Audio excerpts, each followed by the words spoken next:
Hey, what's going on, y'all? Welcome back to Blitzball Champ Gaming here on the YouTube. I'm your host, Jason Ingram. I had to get back on here. Breaking news. And it's disappointing. It is so disappointing. Xbox, Nintendo, and Sony will not be part of E3 2023. IGN just posted an article as of January 30th at 6:48 p.m. Well, updated at 6:48 p.m. Originally posted at 6:30. But yeah, all three of the game's first-party console manufacturers appear poised to skip E3's big return.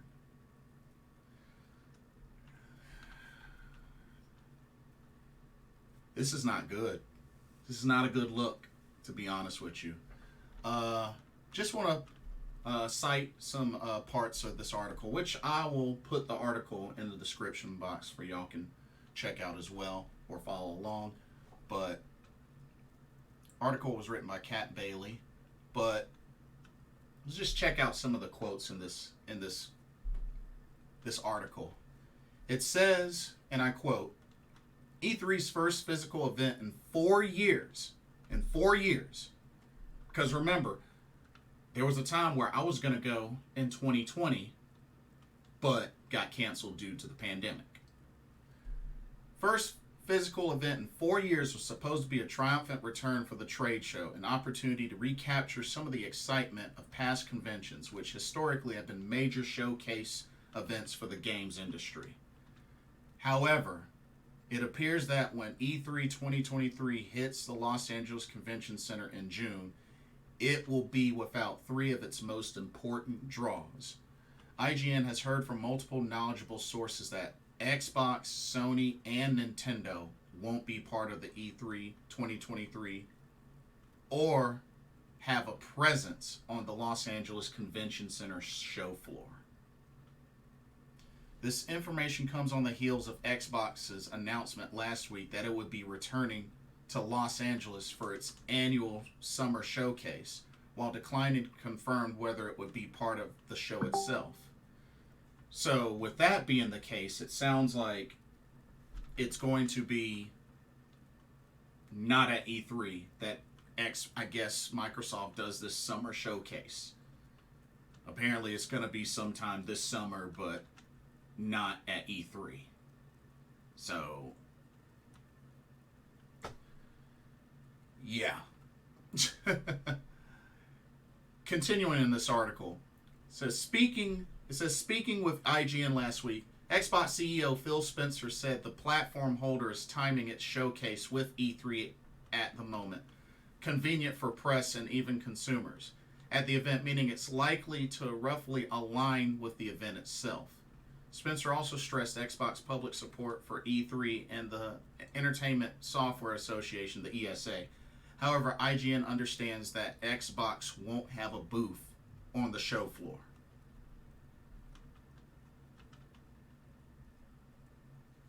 So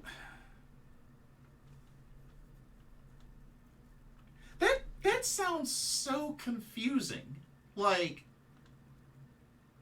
okay, so you're not going to have a booth on the show floor. Then why are you timing your showcase in conjunction with E3? Like, that makes no sense. Does that make sense to y'all? That makes no sense to me. Like,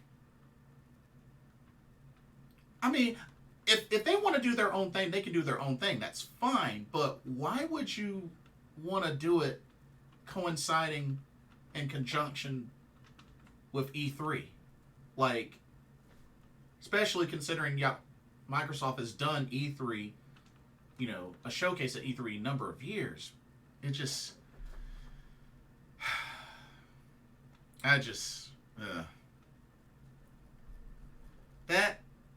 that really makes no sense to me. That makes no sense to me.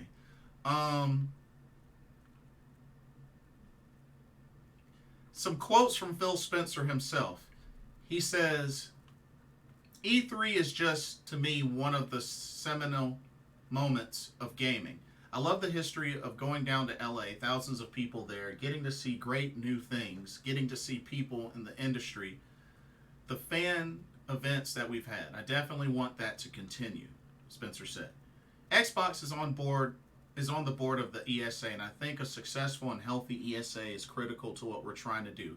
So we place our showcase like we always have done at a time where hopefully it's convenient for press and even consumers that are going to the E3 event, and that's what we're trying to do now.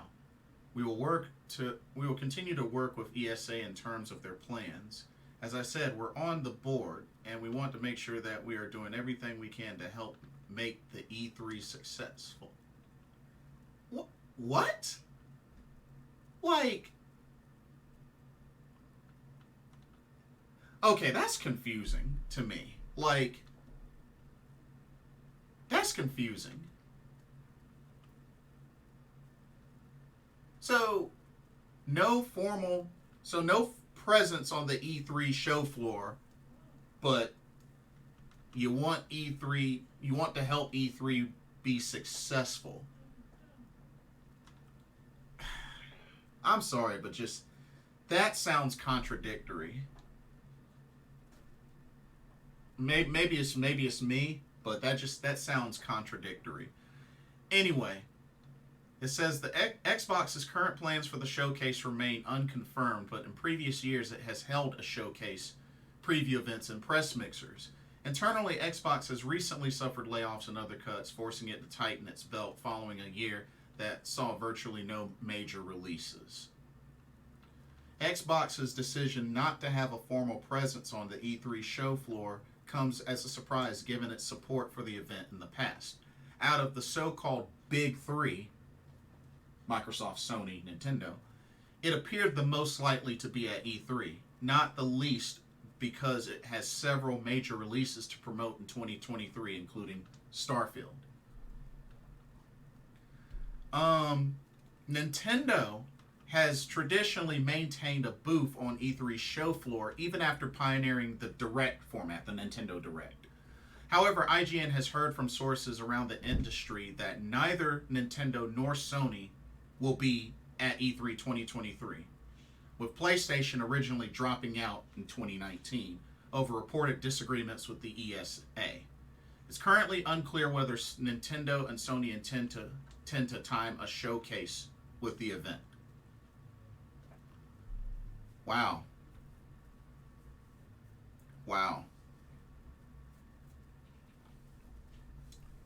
Oh man.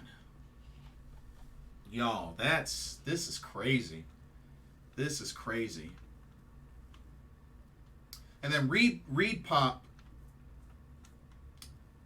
provided the following statement, and representatives from Sony, Nintendo, and Xbox and the ESA did not return requests for any sort of follow-up or comments or anything like that.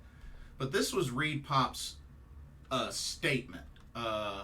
Says, and I quote, E3 is such a significant event for the game industry, and being entrusted with important cultural touchstone is not a responsibility Reed Pop takes lightly. Since Reed Pop took on the contract to run E3 6 months ago, which was the same group that did like the PAX events, we've worked diligently with ESA members based on their feedback to create a new type of E3 that supports their goals and needs. This process has taken time due to the tremendous amount of stakeholders offering input, though we appreciate that we could have been more transparent to questions for which we were still finalizing the answers. We continue to work tirelessly to create a show that brings together the global gaming industry. We believe we've created a new format for the event that serves the needs of both the industry and its fans, and are committed to building and growing in the coming years. As we spent much of 2022 refining how E3 2023 would take shape, reflecting on the feedback we solicited, we did not send a single contract to an exhibitor until the start of this month. We have received a tremendous amount of interest and verbal commitments from many of the biggest companies in the industry, and when we are ready to announce the exhibitors. We are confident it will be a lineup that will make the trip to Los Angeles well worth it for the industry and consumers alike. Oh, man.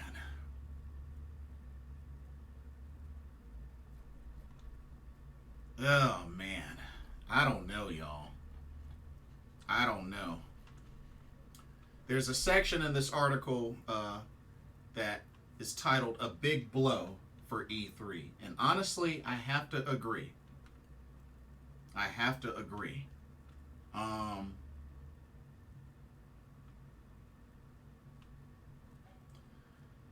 it says, and I quote, "The news has the potential to be a big blow for E3, which is attempting to reestablish itself with the help of events company ReedPop. Ampere analyst Piers Harding Rolls tells IGN, the show floor will certainly miss the buzz and the scale of the platform holder stands. With Microsoft already confirming a summer showcase, which we don't know when that will be, Rolls says it's likely the Xbox buzz will radiate across E3. However, the uncertainty around Nintendo in particular may put a damper on things. He says, it's unfortunate that the physical event returns when Nintendo is at the tail end of the Switch life cycle with no sign of a next-gen device this year.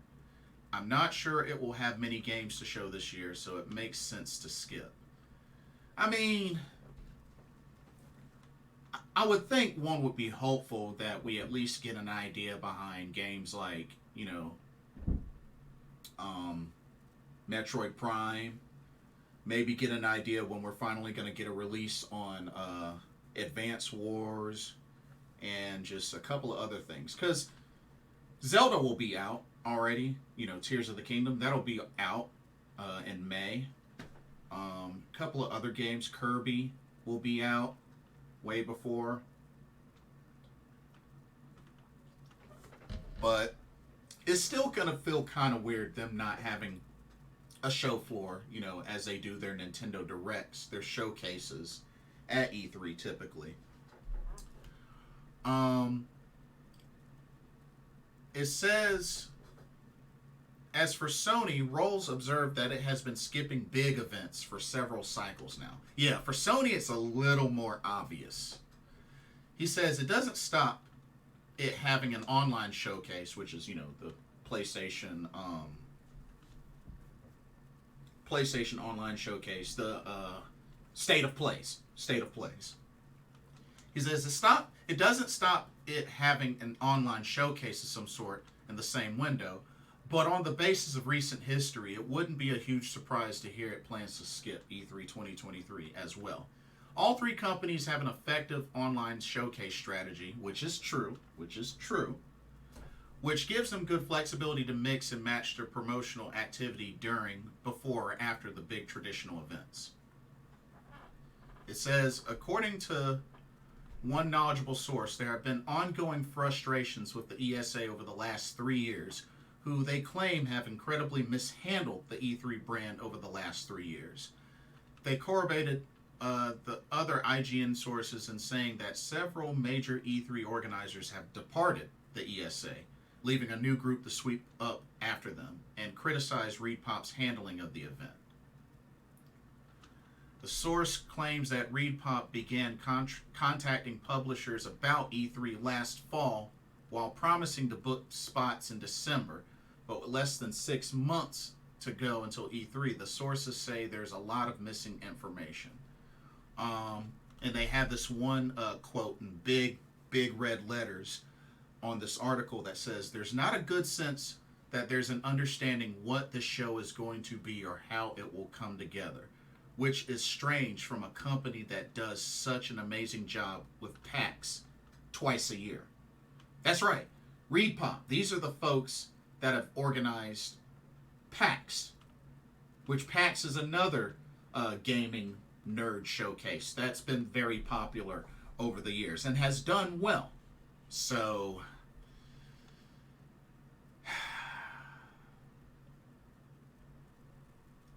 it's not a good look.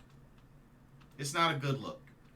And that was the quote that I read. That was a quote that was said to IGN. And it says, it's continued, it says, and I quote, "It seemed like they'd be the perfect shepherds for something like E3. So who knows where the issue is? Is it an ESA issue? Is it a ReedPop issue? But there seems to be a lot of genuine interest from game publishers in the concept of E3, but it's really frustrating that we don't have good solutions."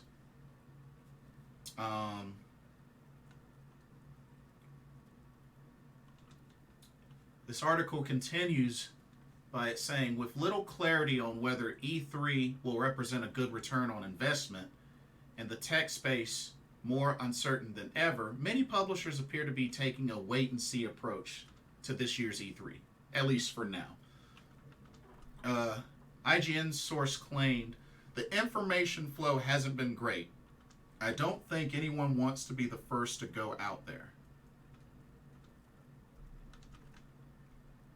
Ugh. Ugh. Ugh. The ESA did confirm last year that E3 2023 will be held in person from June 13th to 16th, with the 15th and the 16th being the E3 Gamer Days, which is open to the public.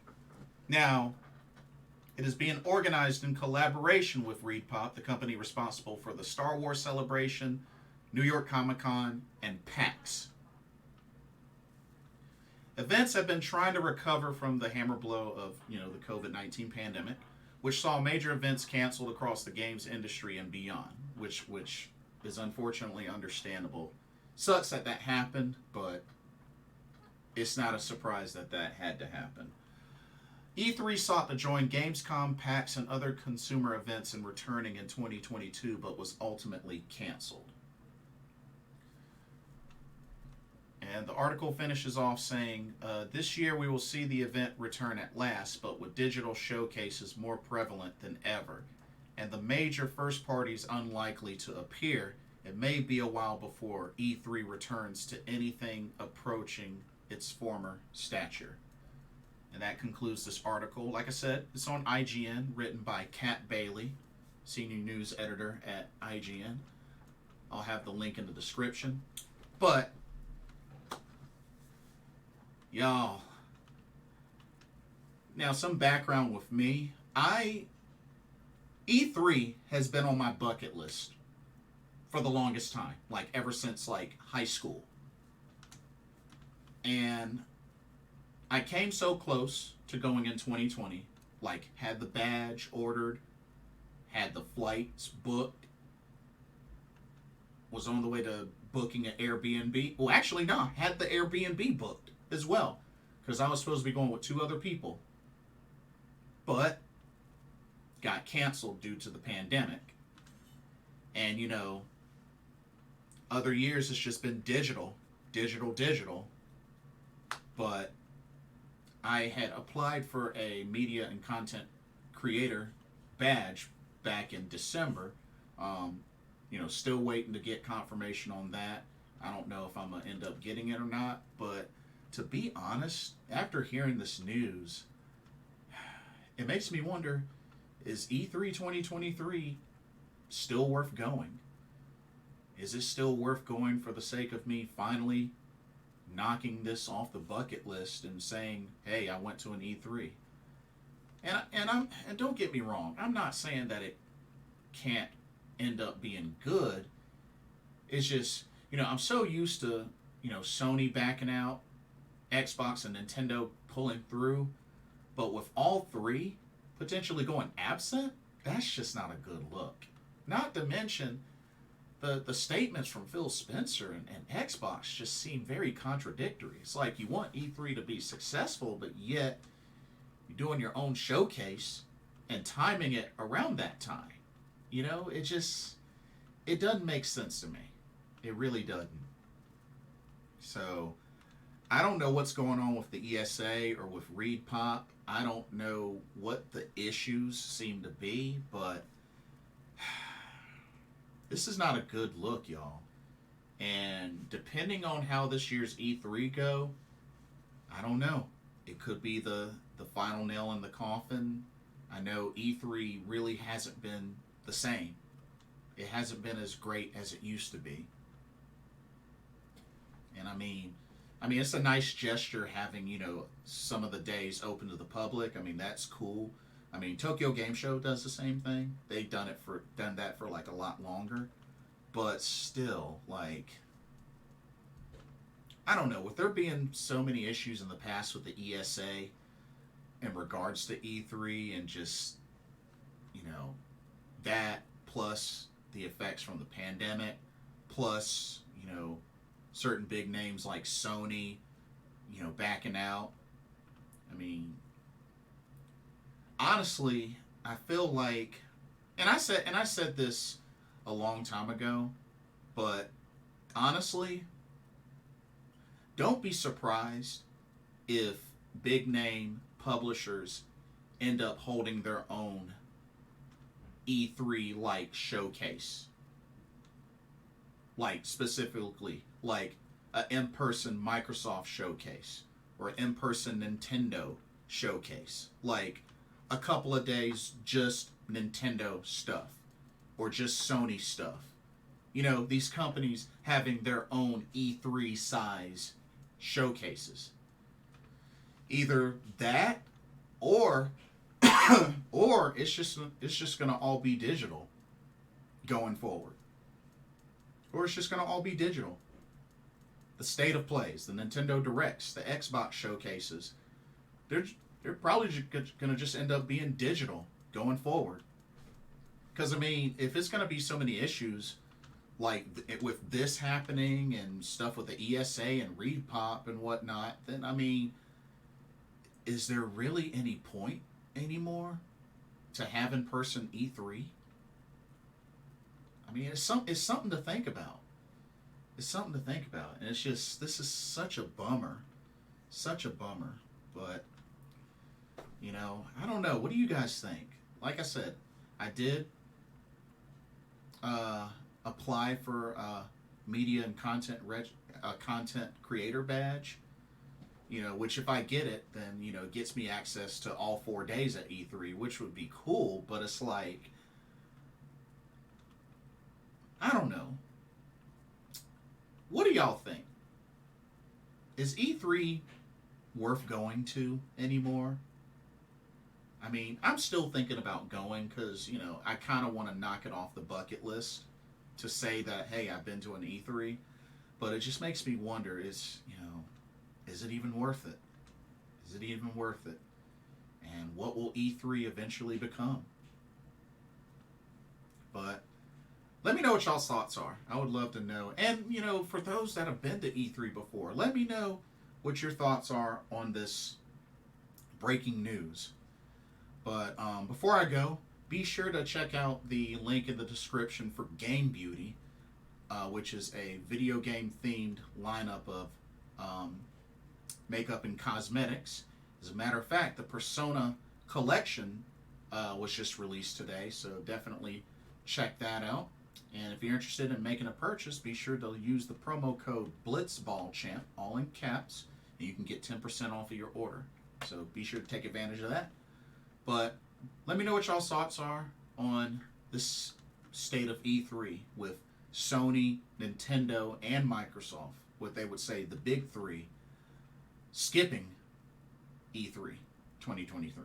Let me know what your thoughts are. Don't forget to like, comment, subscribe, hit that notification bell while you're at it. Thank you so much for watching.